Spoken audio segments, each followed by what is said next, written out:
Good morning, everyone, and welcome. My name is Frederick Nyberg. I'm the partner and regional head Asia Pacific for Alira Health. I'll be hosting today's webinar. We'll just wait maybe another 30 seconds or so while people are still connecting.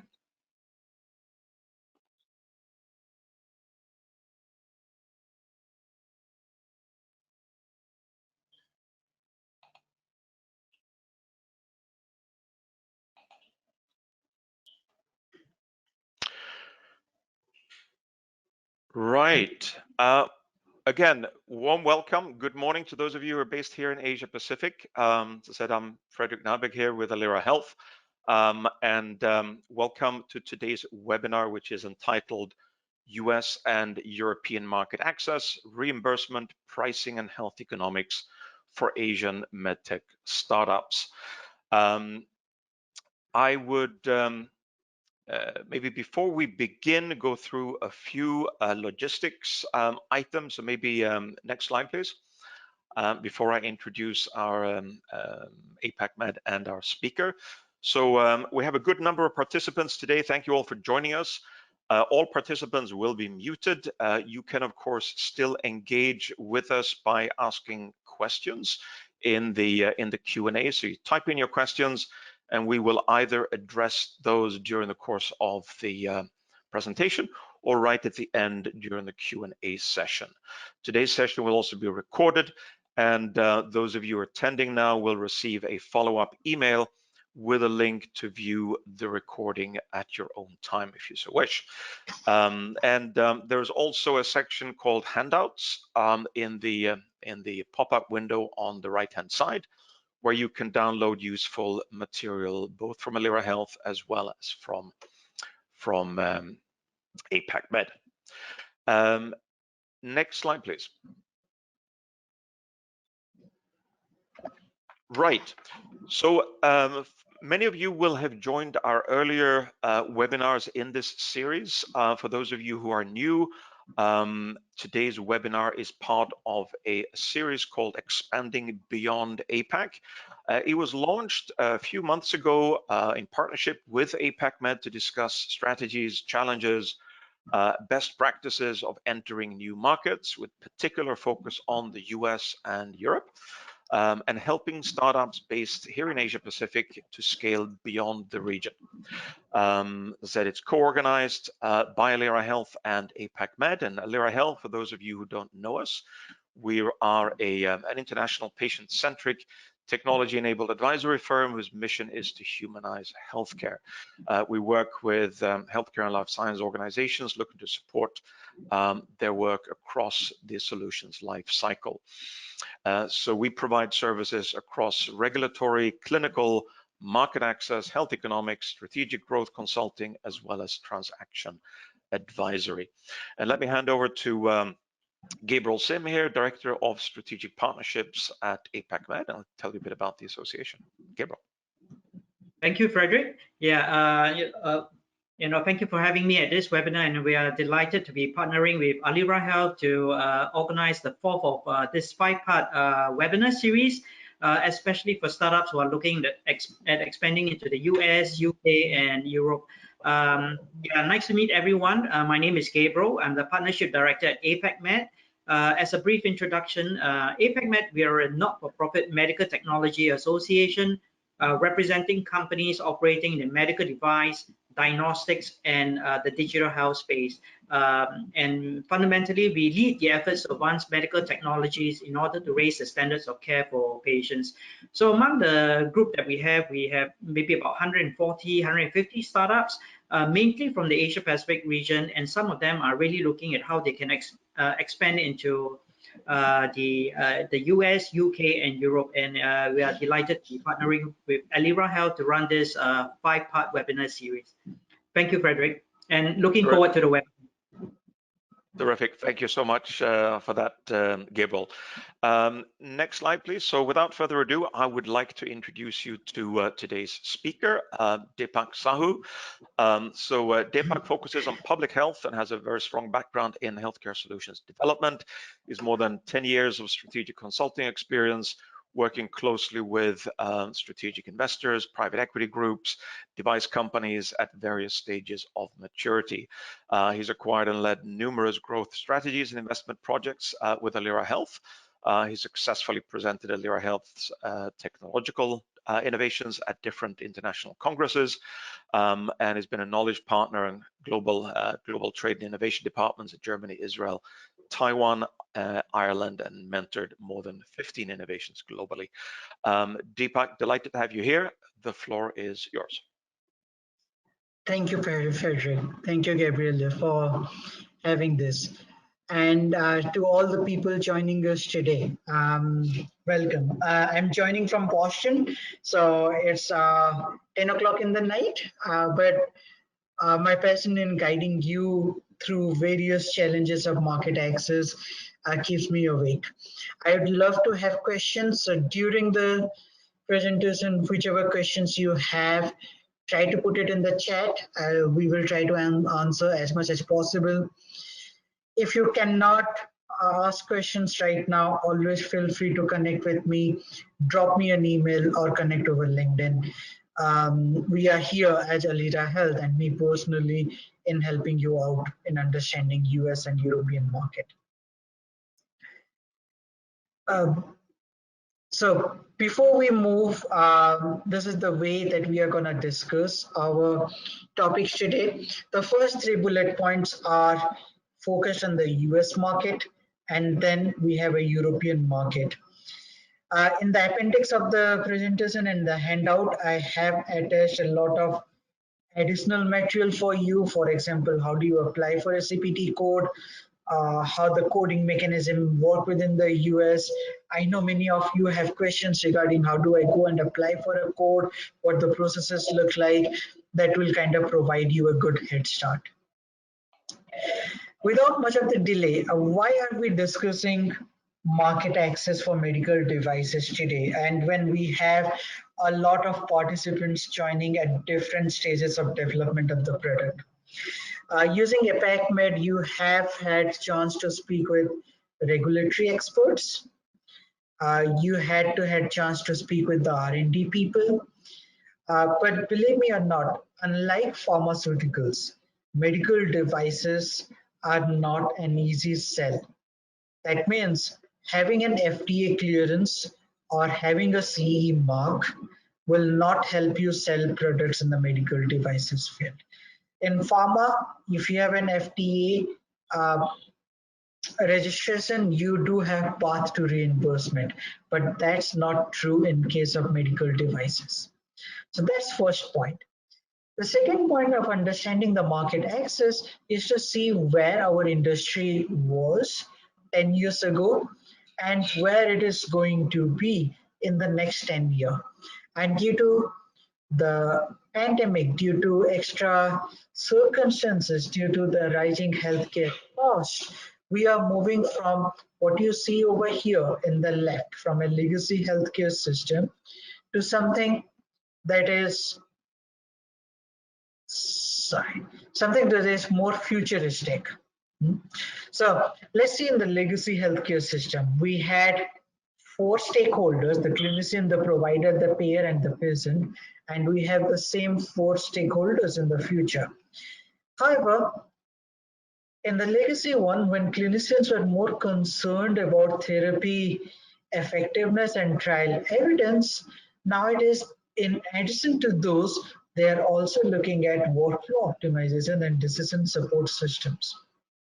So with each stakeholders, what you are seeing right now is what they used to look at it before and what they are trying to do going forward. So if you look at providers, in the provider space, they were looking for the device approval, they're looking for the reimbursement coverage. Moving forward, they're looking how your real world outcomes look like, how is your long-term data looks like, what are the shared risk and operational alignment they could have. The purpose of this slide is to tell you that the healthcare that we used to think about 10 years ago, 5 years ago, has changed and will change dramatically. And that makes you more aware that you need to understand what those stakeholder needs are, so that once you have the innovation, it reaches to the patient care. You don't want to do an innovation that lies somewhere in the hospital system and not being used for the patients. So that's why market access is critical, and it's applicable both to US and European ecosystem. And so the healthcare is changing.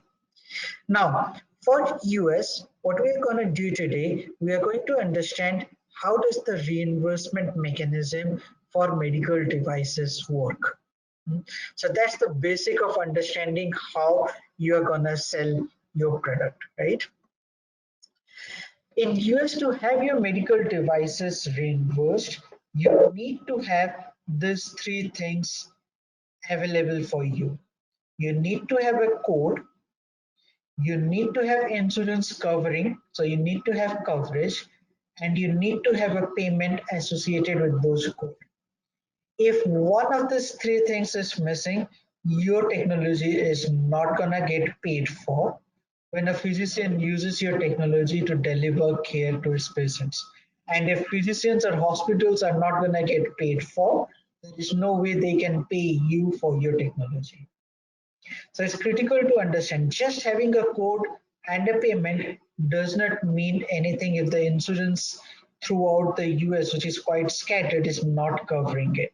Similarly, having a code or a coverage does not mean anything if the value associated with that particular code and coverage is $0.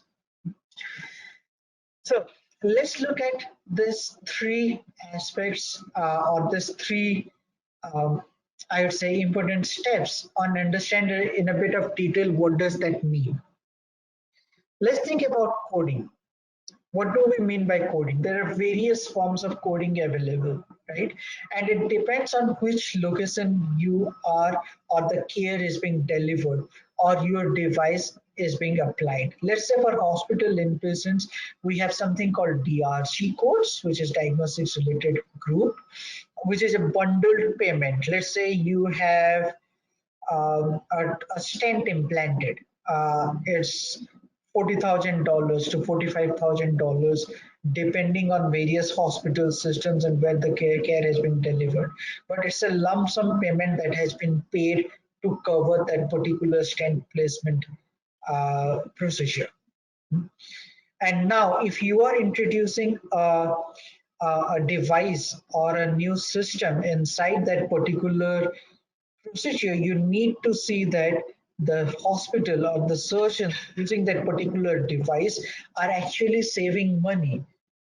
Otherwise, out of 40,000, if they are spending 20,000 right now, and your device they have to spend additional 5,000 without having much clinical benefit, without helping them saving money in a long-term period, that makes no investment sense for a hospital to buy it. So you need to understand that. ICD-10 codes, which is all locations, which is International Classification of Diseases, is constant across various geographies. There is ICD-10 PCS code, which is procedure coding system, which is for each ICD-10 PCS there is a DRG attached, so you have some one-to-one mapping of inpatient codes out there.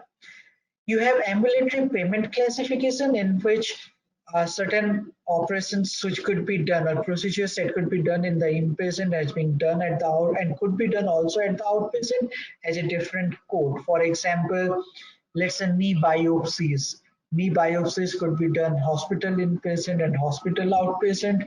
Hospital outpatient has a lower reimbursement amount as compared to inpatient, and the payers keep on pushing on moving that particular procedure to hospital outpatient. But if your technology is in hospital outpatient, then the APC codes are what is applied to you. Then comes the most important CPT code, and many people are quite aware about, okay, when do I get my CPT code?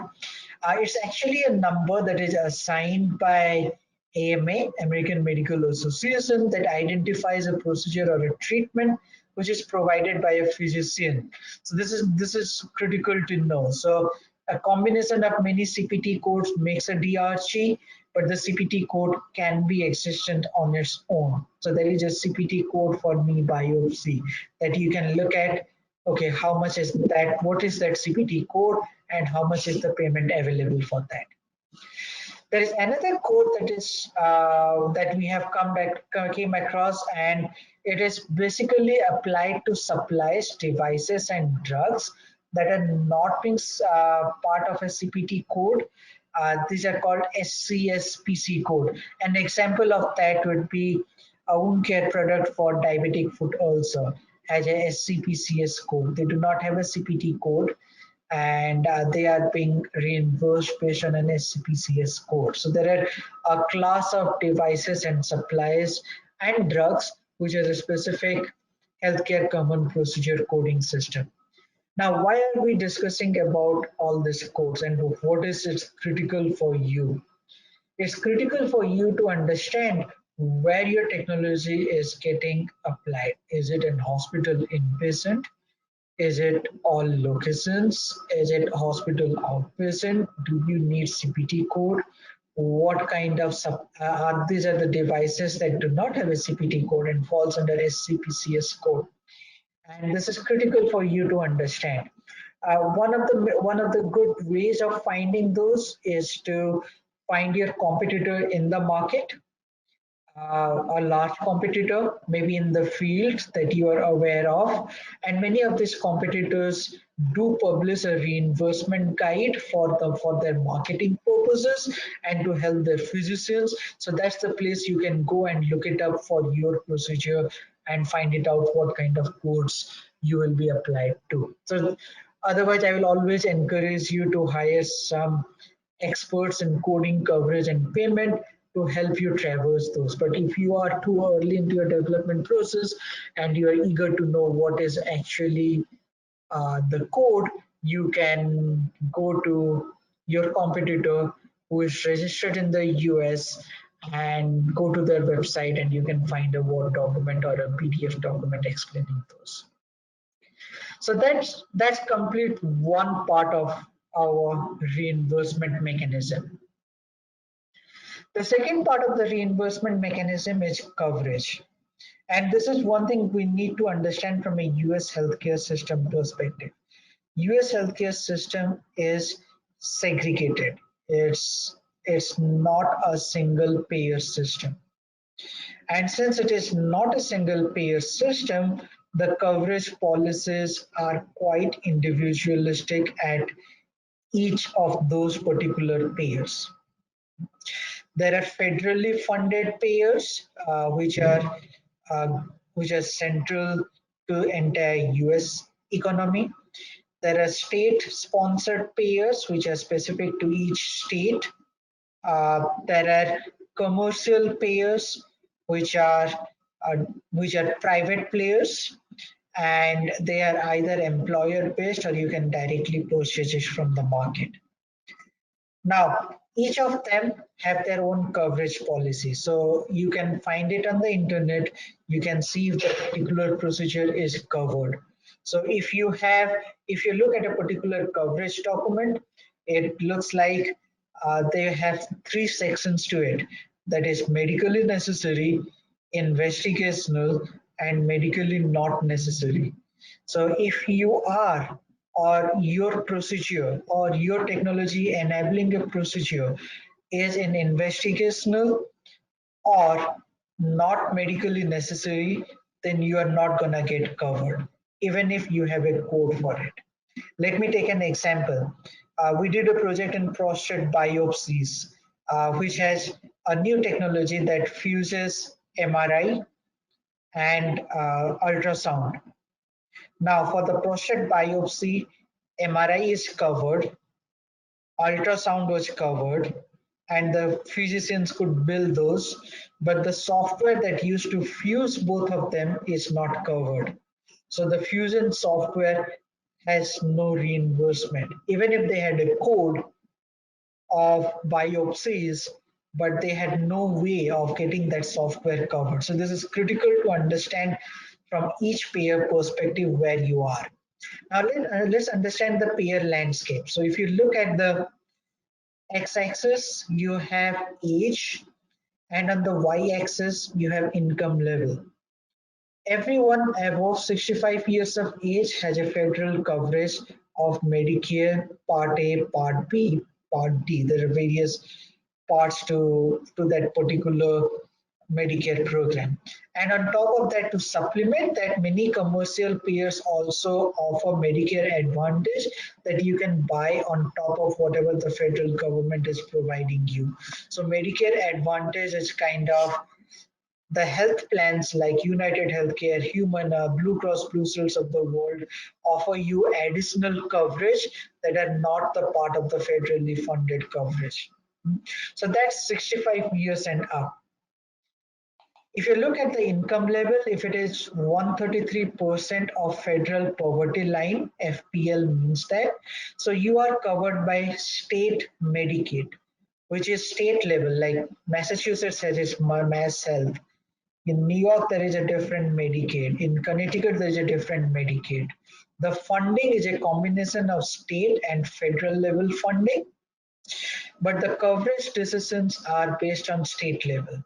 Many a times Medicaid are underfunded, so you will find a lot of technologies not getting covered well within that particular Medicaid. But companies are trying their best so that they can price their product properly, so that Medicaid could be able to access it and provide it to people who could not because of the poverty and disparities around the country. There is another one, if you are below 19 years of age, and if you are 177 to 400% of federal poverty line, there is specific for children, which is called Medicaid CHIP program, Children's Health Insurance Program. So if you are, or if your technology is operating in the pediatric space, need to be aware of CHIP program. The advantage of the Medicaid CHIP program is many technologies are covered. The states put a lot of effort in bringing technologies to the kids and getting it accessible. When it is above the federal poverty level, you have commercial payers like United of the world, you have Blue Cross Blue Shield, and you need to understand that United Healthcare of Massachusetts is different from United Healthcare of New York. Those two, even if they're United Healthcare, their coverage policies are different. It does not mean that the United of Massachusetts covers those, means the United uh, of New York will cover that. So if you look at the entire payer landscape, all in all, you will find around more than 256 payers, both commercial, Medicaid and Medicare combined in the US. So it's not an easy market to look at your coverage. However, Medicare, since it is 65 years and above, is the single most largest payer. Many policies that is being adopted by Medicare is being looked up generously by commercial payers. Now, the coverage, as you saw the payer landscape, you have Medicare administrative contractors who take those decisions based on the regions. So you have all in all 16 Medicare administrative contractors. So they are the institutes who determine what needs to be covered in the geography, or they give the best practices forward. For example, if you look at one over here that covers California and Washington, takes coverage decisions for almost all payers and will tell them you need to have this covered as a minimal service because we feel that the disease is critical. Let's go to the earlier example of MRI and ultrasound fusion. So here in the one, the Medicare administrative contractor determined that there is a lot of prostate cancer cases and we need to cover advanced technologies, and they covered the fusion software. And then the payers in that particular region started paying for it. So the commercial payers, the Medicaid followed it as a kind of best practice. However, the region of F said that we do not care about it and they did not cover. So the population over here in the F region did not get a chance of that fusion software being used. Now, does that mean it is being used? Yes. Does that mean people travel from various places to areas where the things are covered to get that medical care? Yes. But you are not covered in your own place where you live. So this concludes our coverage. So for coverage, you need to understand we have lot many payers, and we have Medicare administrative contractors that set up the best practices. Now, you can ask me, Deepak, how can I, as an innovative company, decode this, right? So I told you to look at the coding. You can go to your competitor website and get the coding part of it. For coverage, you can follow any policies by United or Blue Cross Blue Shield. They're generally standardized and well published in the internet. So you just need to know which procedure in the coding that you are targeting and see what their coverage looks like. And with certain of United Health policy documents, you could have a fair bit of initial idea about whether that particular procedure that is being enabled by your device is being covered by the payers. And you can see why is it not covered. So in the policy documents, if they say that this is not covered, they kind of mention why this is not covered. So that's the coverage part of it, so that you can do your own research to look at, okay, is my device has a code in which it is going to apply? Do I have a coverage? Now for payment, and this is critical for you to understand. Various settings have different payment based on the codes that you have. Let's say, for example, uh, the knee biopsies, right? The knee biopsies in the hospital settings has a reimbursement of around $2,500, whereas in outpatient ambulatory surgical center has a reimbursement of $1,200. Now you can ask me, okay, Deepak, then the hospitals will be preferring to do a lot of knee biopsies. That's true. But on the other hand, if the payer, let's say United Health, finds out that a particular hospital, in presence of the ambulatory surgical centers, over a certain 1 year or 2 year period, have done a lot of knee biopsies in hospital, they may lose their credibility, or they may lose that the United will say, I'm not going to send my knee biopsy patients towards you. So the hospital also needs to play a fair game in that aspect. Another thing that you need to care about is, as a young innovator, you need to see what kind of technology is available or what kind of payments are available to me. And let me take you and guide you through an example. One of our inventors here in the US developed a disposable endoscope, an arthroscope. And the value proposition was, again, I'm going to the knee. Instead of doing a knee biopsy at a hospital, having a disposable endoscope in the ambulatory surgical center will help the centers to do the procedures fast and just get disposed of it and use the next one. Sounds great. Now, the problem was, with just the endoscope, you can do the exploration. And if your payment is just $1,200 and your device was costing around $600 to do a procedure, then the practices did not buy it, because it just leaves them a 50% margin, and they have to support their administrators, they have to support nurses and other supplies. So the company did a strategic mistake of not thinking it through their pricing policy, not thinking it through what they could do more with that particular device, and just develop the product. Now, what the company did to rectify that is they introduced another channel into the endoscope, through which you can put a forceps and take a small biopsy. Now, the exploration of arthroscope is $1,200. If you take biopsy during the same exploration, that is another $1,200 in the outpatient setting. Now, this becomes an attractive asset for the physician offices. So they have access to $2,400 instead of 1,200, and the company could price it instead of 600 at $800. So everyone wins over here. So understanding where and how your coding will work around will give you some idea about, okay, how do I design my product? What do I need to do? How do I need to price my product? Who do I need to convince? What stakeholders are involved? So the amount of payment associated with the code is critical. Now, where can I get this information?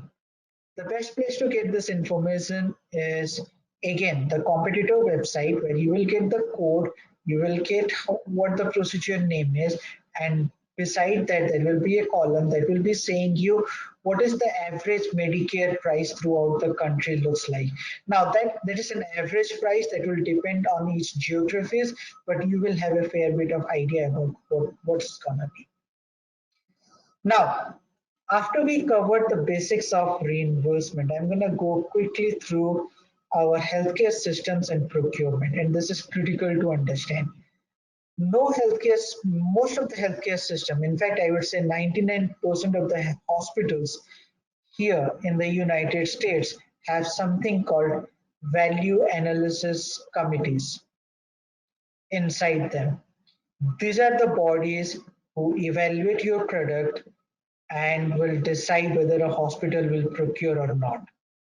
And whenever you are doing your clinical trial for FDA purposes, keep an eye out for value analysis committees, because these are not only the surgeon, the medical staff, this includes administration, nursing member, purchasing staff, finance, risk mitigation specialist, supply chain specialist.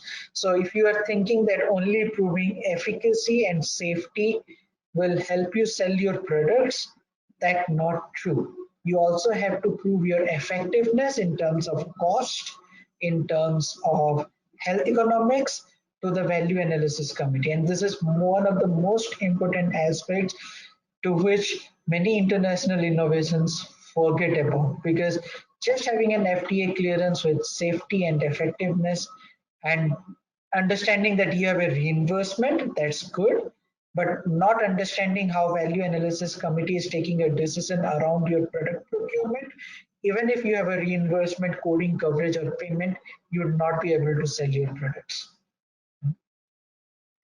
The another key decision factors are the GPOs, the group purchasing organizations, and it is once you achieve a particular scale of commercial footprint in the US, it's always good to go through those GPOs that have supply chain agreements with the hospital systems. There are three major GPOs, as you can look at it, and engaging with them will help you learn how the supply chain works. Now, this is a case study I want to guide you through, and these are some of the strategies that I have seen people coming from international markets follow, and which is an ineffective strategy. Let's look one on the top. Many innovations start with some kind of clinical strategy. You do some pilot or some clinical data, then you start with your regulatory strategy for FDA. You come and hire a regulatory consultant. You get the regulatory approval. Then you think about, okay, I do not sell enough as I could. Then you develop your market access plan. And then you go and do another trial, and you call them marketing trial or evidence generation trial before you go and have a broader market access. Now, think about it differently. When you are having your regulatory strategy done, think about your market access plan. What are those health economic parameters that you can go in front of value analysis committee to sell? What is my indication for use that will give me access to coding, coverage, and payment? You don't want to have the condition of the fusion software. You have the best software but no coding, coverage, payment, and you go for an indication that no one is going to pay you for. Now, once you do both the regulatory strategy and market access plan in parallel, you can go and do any trial that is desired by FDA if it is desired. And then maybe those are your primary endpoints. In the secondary endpoints, you can include the health economic parameters and to not have to do another trial. You save a lot of money by not doing two trials, and you save a lot of time by engaging in an efficient strategy. And I'm saying this because I have seen innovations coming out of Europe, Asia, all thinking regulatory is the best way. Let me prove it in my geography. Then I'm going to go and hire a regulatory consultant. And once I have an FDA approval, let's think about reimbursement. Okay, so thinking about reimbursement a bit early will help you bridge a lot of gap. Now, having said this, today I'm also going to cover EU market access, not that much different from the US for the time being. I have my counterpart Richard Charter, who was supposed to join, but it's really early hours for him, and he's traveling here in the UK. And since I spent considerable amount of my career also in Germany, so I took up this challenge of explaining some of the EU market access to the participants today. Now, when you talk about EU, many of the geographies in the EU are single payer systems, and that is a huge difference from US market, because in US market you need to look at value from a healthcare system perspective, but rather you look at it from each individual payer or geographic segmentation perspective. However, since here it is a single payer system, the value is more central to patient, physician, and payer. Now, I'm not saying one healthcare system is better than the other healthcare system. Both healthcare systems have their advantages and disadvantages, but you being an innovation need to understand how do you traverse those particular market.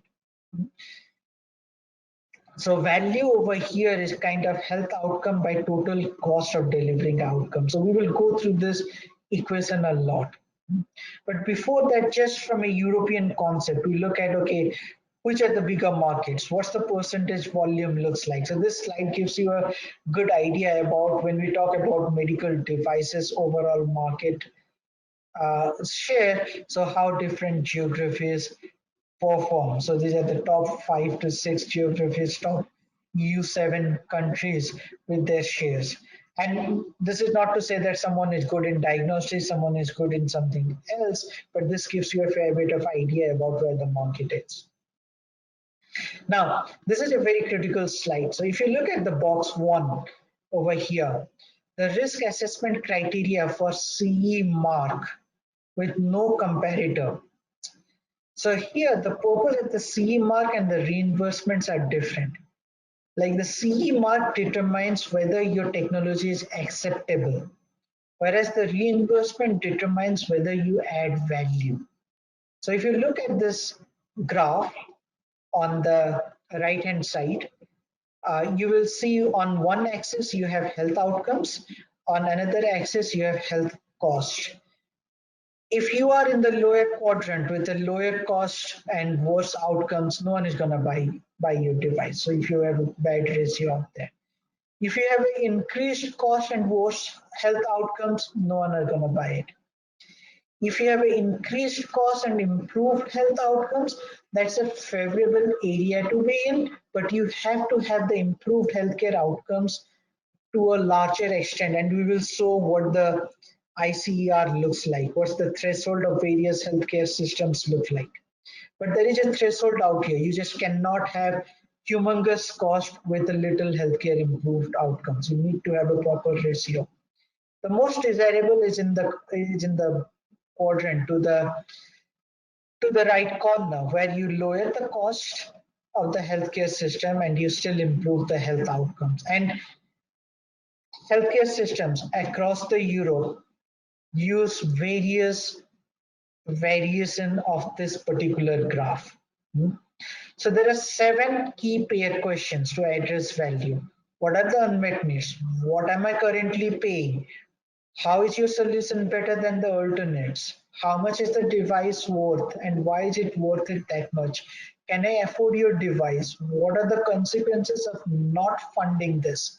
So if the consequences of not funding this is a couple of more headaches, no one is going to look after it. So there has to be consequence of not using something or not using your technology.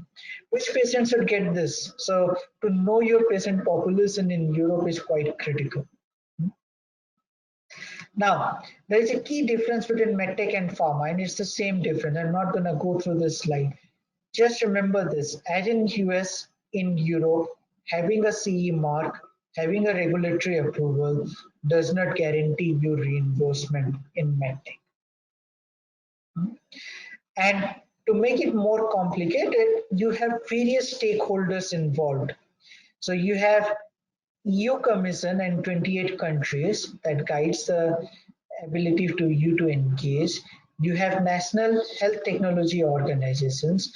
You have regional health technology organizations. So health technology organizations are the people who take those coverage decisions that we determined in the European context, in the US context, here in the European context, they take those decisions for entire country. For example, NICE in UK determines what needs to be covered.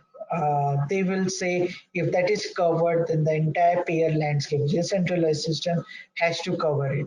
Similarly, for IQWIG from Germany, takes those decisions internally for coverage. And then it comes down to 1,000 plus procurement because the hospitals across the European continent is well divided.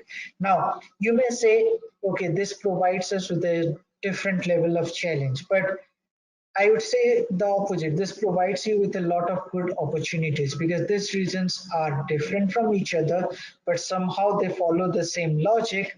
And I have seen the technologies who have been successful in UK NICE and Germany IQV to traverse through those systems becomes easier to traverse through other countries. I'm not hinting that other countries do not have different policies, but having UK and Germany sorted out helps you traverse a 28 country EU landscape easily. Now, not going to go through this. I'm going to go through this particular graph on the right hand side. If you remember in the particular thing we discussed about what are the various thresholds, right? The outcome versus your cost. And I told you not every technology out here gets covered. So there is a ratio that called ISA, which is cost of the medical devices by effectiveness. So it's a ratio of that. And when you plot those numbers over here, let's say for US, for one quality of life improvement, if your total additional cost is more than 20,000 to 30,000 pound, you are not going to get covered. And this is the health economic study that you have to do. The quality of lives, the dailies of the world, the willingness to pay. The willingness to pay is the threshold. So if you do your health economic study, which is a cost effectiveness study, that has to be done with your regulatory study, and you find out that your ratio ISO is above 20,000 to 30,000 pound, let's say in 50,000 pound area, you are not gonna get covered. If it is below 10,000, you are gonna get covered. So your pricing comes into play, your outcome comes into play.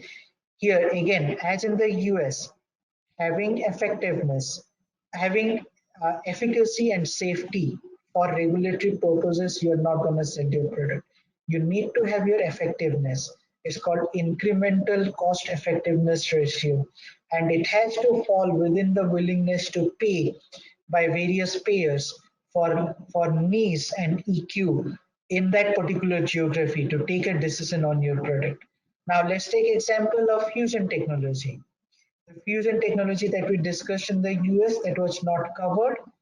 is covered in Europe, because they could able to prove that in a centralized healthcare system at a particular price point, their cost effectiveness ratio is lower than 20,000 pound. So, and there are technologies that are not covered in Europe but are covered in the US, because it makes more sense in the US to get it covered. For example, you have breast cancer screening, you have lung cancer screening that are covered in the United States, is not covered in Europe yet, right? So you have dynamics around it, but one thing you need to know that just having a FDA or a CE mark, you're not gonna get through the payers or market access if you do not have an effectiveness determined. Now, these are budget impact assessment. You can go through the slides. I'm not gonna go through this. This is another health economic way of addressing the challenges. Now, you must have heard a lot about value-based care, and it's a good buzzword going around of including in value-based healthcare systems. Now, yes, it is true that healthcare systems are looking to evaluate value more and pay you accordingly. They need to know that you are delivering much higher value as you promised, not only in your controlled trial, but also in your long term. For example, there are many policies coming around in which payer will ask you to have registries done. So that is not only the controlled randomized trial where you can prove efficacy, safety, and effectiveness, they also want to see effectiveness over a period of time that the technology is applied to. So keep an eye on the value-based healthcare. Are we as initial innovations ready to engage in there? It depends on your maturity and your volume of sales. If I am a startup looking for initial launch, maybe I will stay out of it. Maybe I will plan accordingly.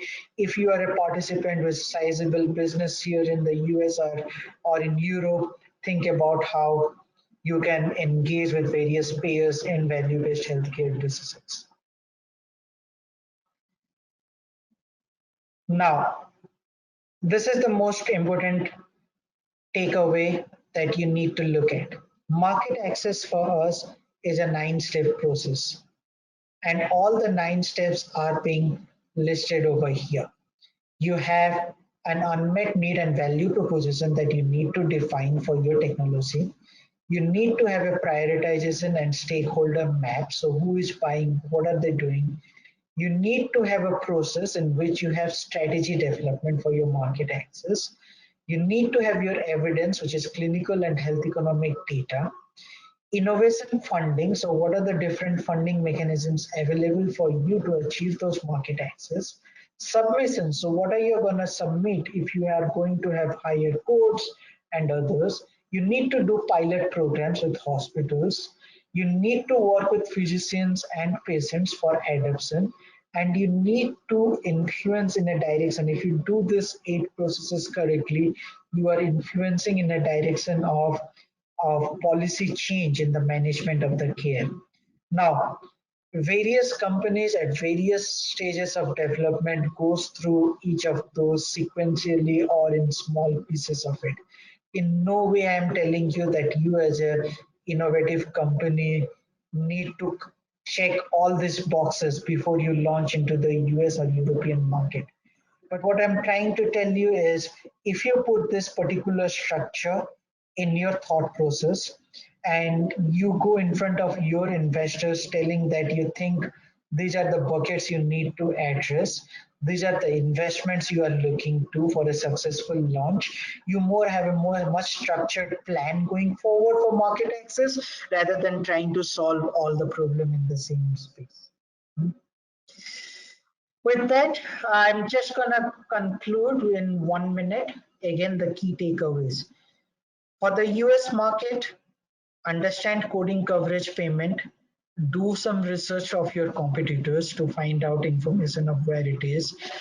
Be very careful about what the pricing and what the coding coverage looks like, and do not neglect the hospitals, the value analysis committees. In Europe, look for cost effectiveness data, once again in European context, and know the thresholds of the payer. Try to target UK and German market to gain your first inroads into European markets, and then you can further expand into other geographies. And these are the 6 processes that you need to think about when you are planning for your market access plan. And last but not the least, remember this slide on process optimization. Plan early. Don't wait till the last moment. Otherwise, you will lose time and you will have a lot of additional funding that needs to be done. Be smart in your process optimization. With that, I will conclude. Frederick, up to you for any questions that you may have. And I will ask participants to just go ahead and ask as many questions as you can. I know this is a lot of materials to cover in one. My goal was to make you aware. And if you do not have any questions now, feel free to reach me out over LinkedIn or drop me a note. Frederick. Thank you so much, Deepak. Really appreciate that. We do have time for questions. So the way to ask Deepak questions is to go into the question section. Don't use the chat section. Go into the question section and type in your question, and we will tackle them one by one. Now, this is a lot of material. We will make the slides available. Maybe while you are thinking about what question you want to ask and you are typing in your question, and please rest assured there's no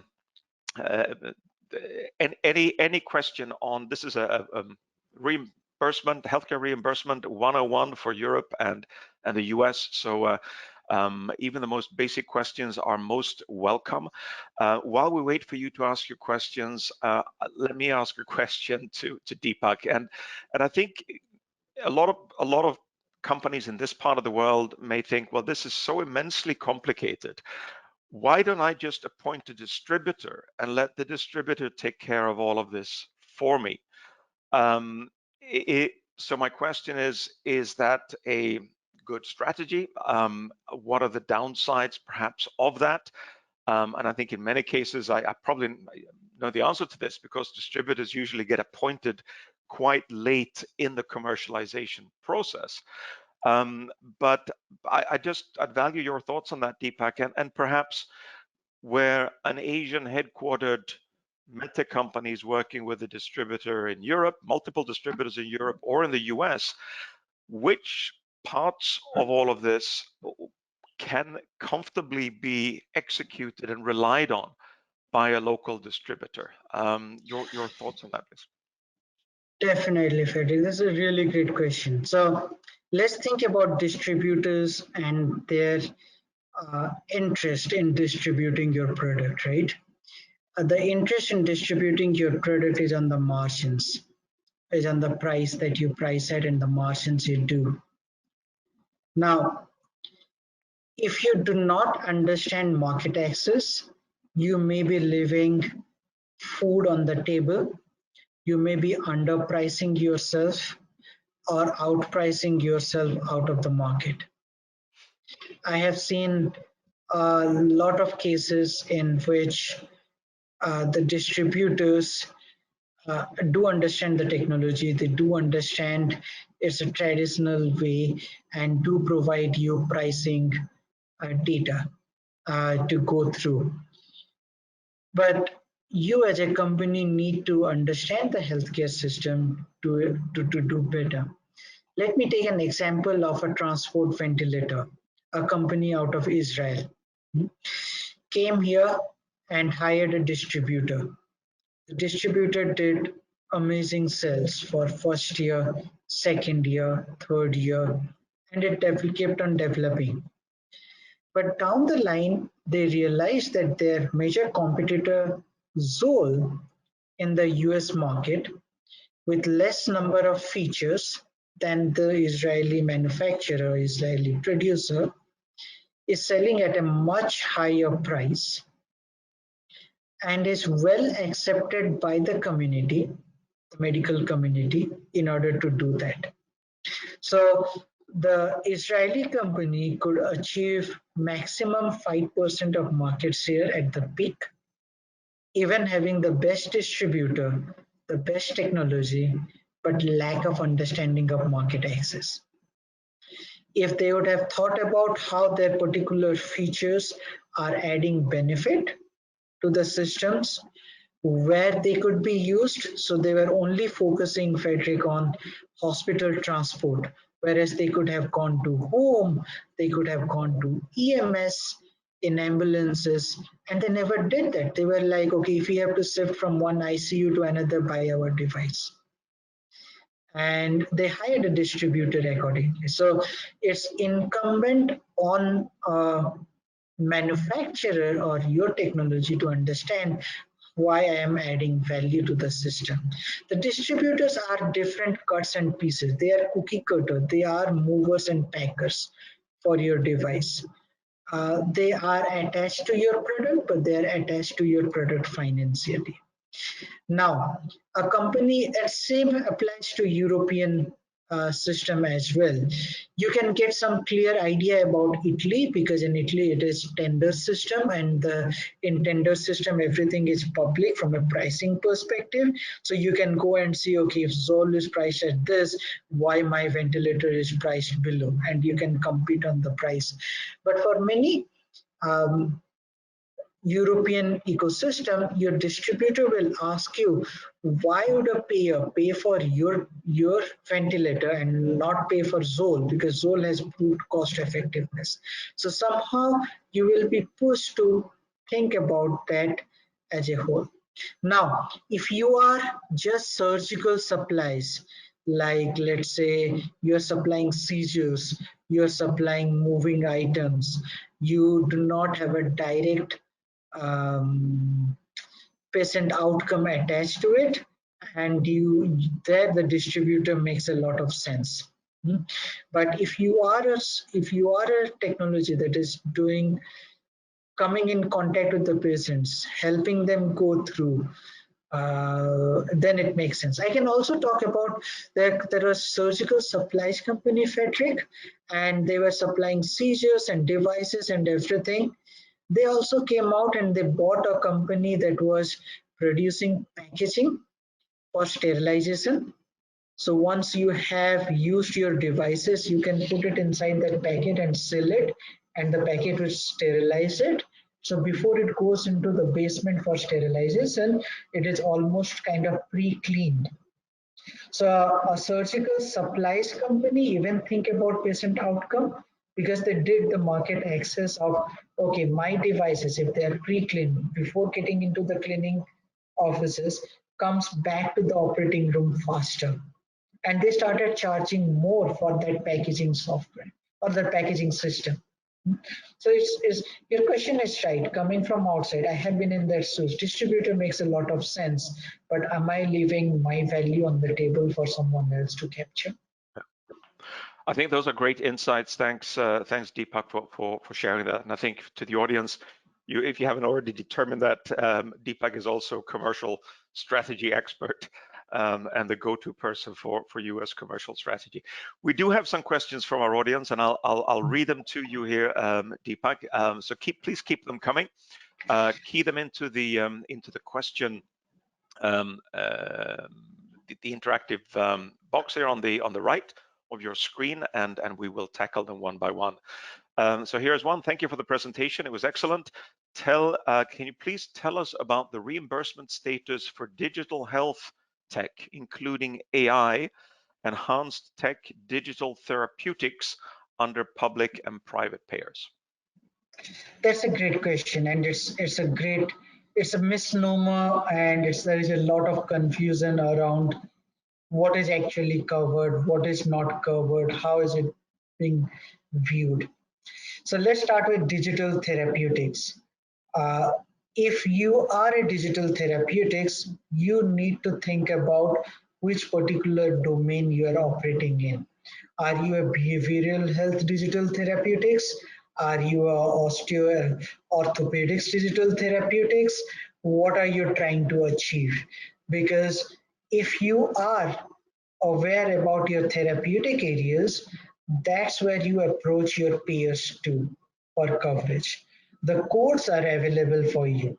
There is a good coding mechanism for remote patient monitoring, where if you are an FDA cleared device and you have 4 codes available for you for usage, for patient monitoring, for physician interaction. So the coding and the payment mechanism is well developed. So if you look coding and payment, if you remember those three-legged stools, the problem is the coverage.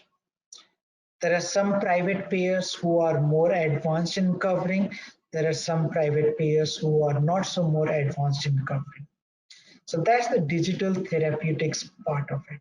Now, within that sub question, there was a question on AI. You need to understand what kind of AI. Is it machine learning? Is it augmented?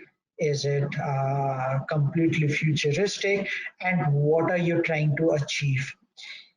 If I have seen less, so AI has 2 strategies. Either you are a clinical decision support system to the physician. So the physician, so here, don't make your AI compete with physician, because physician will never accept something coming from software. It's the mentality of the physicians you have to understand. It's their clinical decision. The surgeons are kind of artists, right? They take decision based on the clinical signals.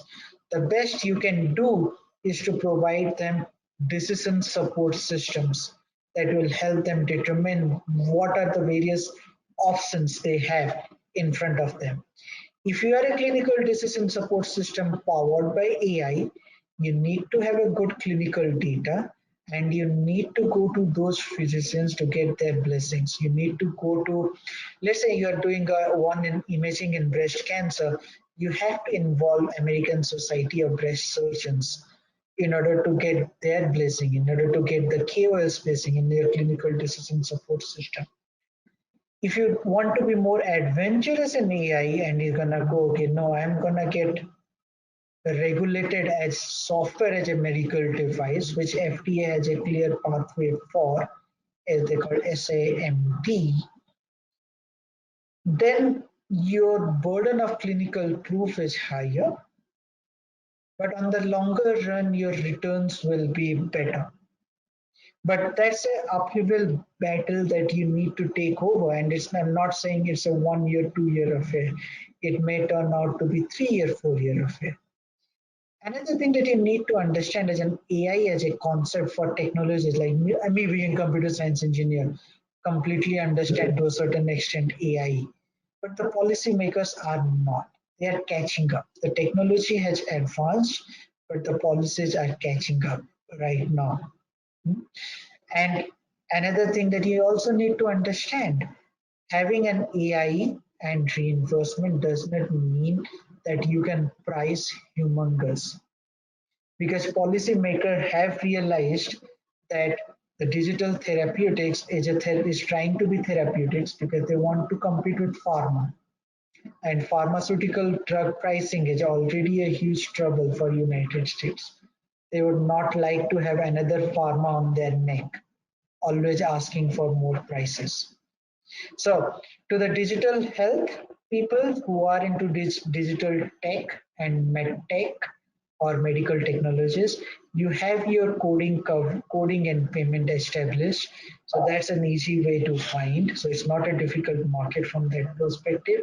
On your coverage side, work over there, work with payers, work with societies to see if you are a digital therapeutics, what therapeutical benefit are you adding? Are you changing patient behavior? Are the patient getting more adhered to? Or if you are just an AI, think about, are you a clinical decision support system? Are you a standalone device on your own? and take those strategic decisions for your coverage. That's a long-winded answer, but many of people have digital health questions, so love to take Well, that's more. great. Thank you so much for that, Deepak. And there's a follow-up comment, and this was from SS Lee in Korea. And good to have you with us today, SS. It's a comment more than a question. He's saying that the Korean reimbursement HERA recently published a report on the reimbursement methodology for digital therapeutics specifically, in which they refer to the US, UK, and Germany. So there is a great deal of activity here in Asia Pacific on this as well, and the benchmarks appear to be US, UK, and Germany. We have another question here, which is Patrick, if I can, of course. if I can Deepak, go ahead. interrupt there. Go ahead. So I would really like participants over here to be careful about digital therapeutics as a market, and I'm not meaning to damp the market for the time being. Look at companies like Peer Therapeutics, who went to IPO at a very high stock price, but right now their prices have crashed. And that is wholly driven by your coverage decision. So the coverage is as critical as your pricing and valuation of your company. So if you are in the digital therapeutic space, be aware about coverage, because not having coverage and having a coverage is between you having your own company or not having your own company. Great point. Thanks for that, Deepak. We have more questions coming in. In the new EU MDR requirements that is the new EU MDR requirement impacting the reimbursement decision-making process or criteria in Europe? To my best of the knowledge, no. But what it has done is it has streamlined a lot of processes. So once you are going to meet EU MDR requirements in terms of the clinical data and long-term data, you will be satisfying many payer needs inherently in your clinical trial. So are they both synced? No. Are they complementing each other? Yes. So if you are planning for your EU MDR strategy, just think a bit more deep on your value strategy, and with a single stone, you may kill two birds at the same time.